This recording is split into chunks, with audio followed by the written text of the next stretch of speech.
Hello everyone, welcome to up to date class. Today we calculate the integration of tan square x with respect to x.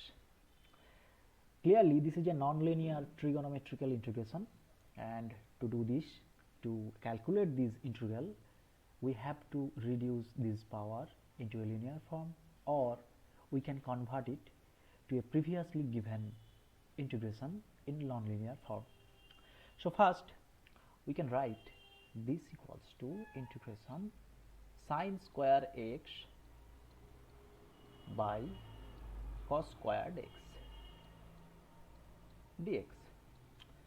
So how can we write this form? Because there is a given identity tan x equals to sine x by cos x. This is a famous identity in trigonometry.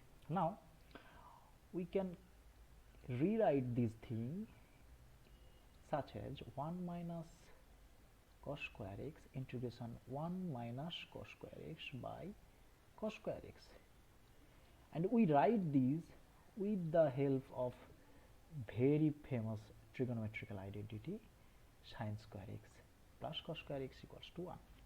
Now splitting into this integration in two terms, that means 1 by cos squared x minus cos squared x by cos squared x.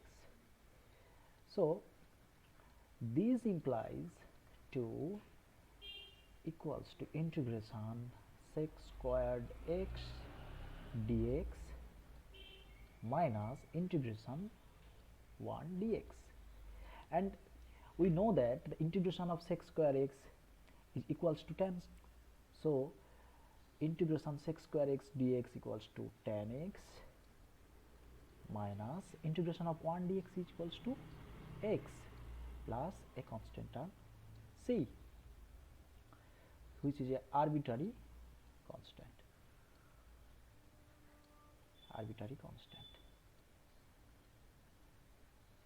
Therefore our result becomes